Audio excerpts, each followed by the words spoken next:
My name is Ron Blauck, and this is Not Complicated. My intention with the This Is Not Complicated series is to offer a 2 to 4 minute view of the world in each episode that strikes me as different than the way most people think. It's based on my life experience, not from reading books or being told how to think by others, although I've trained with many teachers and have read many of the books. I discuss an important one here. A few of these early episodes require more time. The first 5 to 10 videos set the frame for everything that comes after. I'm hoping you'll trust that I'm building a ladder in the first part of this tale that leads to a conclusion in the second part we couldn't properly get to without the full story. There's a punchline at the end. I hope you'll hang on long enough to get there. Here we go. My mother and her brother and sister were severely abused by their publicly revered Methodist minister father most days for the duration of their childhoods.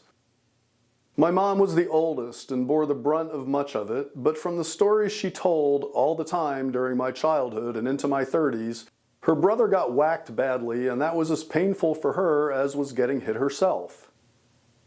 He ended up homeless in Paris, living in a closet in a building from the 1600s and eating out of garbage cans for 20 years, before being taken in by the state until he died in his 70s.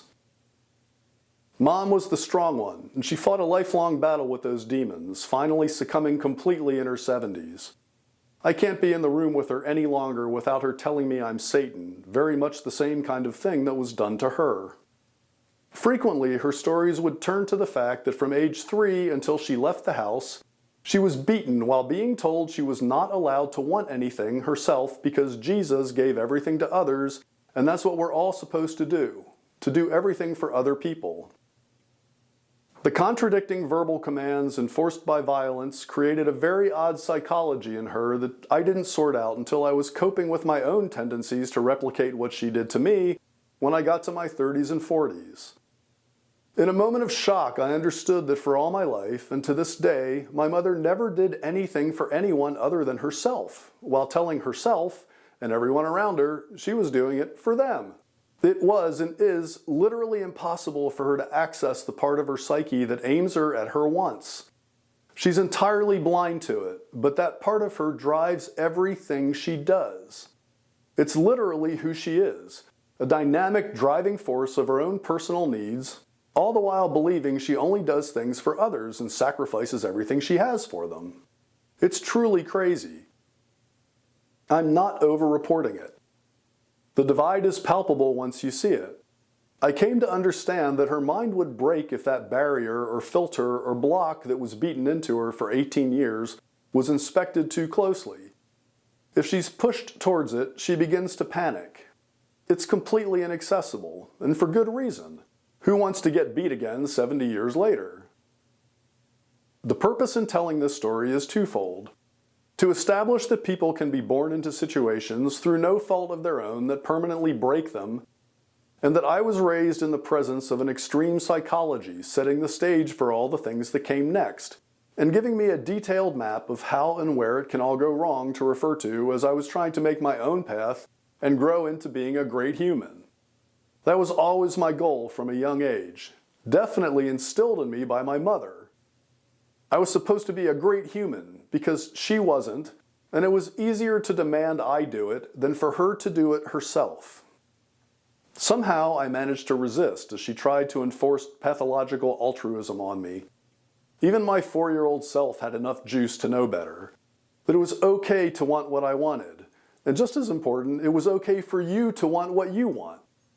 I spent a lot of time in deep guilt over all of it as she and other family members applied pressure and told me I was a bad person for wanting things, but they never managed to crack the shell of my developing ego, and I never lost contact with my desiring self. I never hated it, but I did feel guilty over it. Until I read Atlas Shrugged by Ayn Rand in 1986. During an incredible sleepless 5 days, I rammed through all 1,000 pages of tiny print, breathless that at least one person somewhere in the world understood that the things I want for myself and others are the only true moral basis for existence. That no one has claim over me unless I give it to them. And that's a feature of humanity, and the universe, not a bug. That people who can't control themselves work to control others, and that it's proper and right to resist them when necessary, but that in most cases they're best ignored as a waste of time.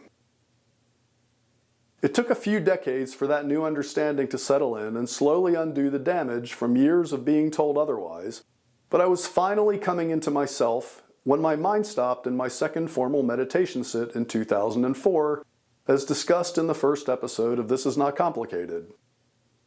My fully formed adult ego completely disappeared. Then it came back. I was altered forever with new knowledge. That experience permanently sealed the pattern. Understanding the I am and its relationship to the ego forever altered how I relate to both. In a stopped mind, I experience myself as myself. As the ego reforms itself when the mind begins to return to normal waking consciousness, you can see its origin. In a very real sense, there is only self, and it must be honored first. That Ayn Rand was right, but she was actually incomplete because there are no possible selfless acts. That all actions towards others are always selfish because they all originate with the self that does them. And that any attempts at thinking you're sacrificing or being altruistic are logically and practically impossible because even those actions, maybe especially those actions, are self-generated and self-satisfying. There is no escape. You are in charge even if you think you're not. Often this kind of realization brings an aggressive assholishness with it. Many people in the throes of a Randian objectivist phase become mean narcissists. I was spared that particular failing, having tempered my self-understanding and self-assurance with a real expression of love for those I met, even those I didn't like. It takes balls to be a human, no matter how good or bad you might be at it, and even if I'm fighting you because you deserve it, I love you, in admiration for the strength you have and the guts it takes to get up every morning and do the next thing. That strong center has become my foundational identity, bound tightly to the I am of the still mind. I'm grateful to know it. I hope for you to know yours as well. And if we bring this back around and return to my mother for a moment, you might be able to see how I've become the earthly and godly embodiment of the opposite of what she is, making her hatred of me perfectly understandable. And in one more insane paradox, she was the one who taught me how to do it, willing me to be better than she was, and loving me enough in her way to show me that path via her own horrors. I would have discovered none of this without her. Thank you, Mom.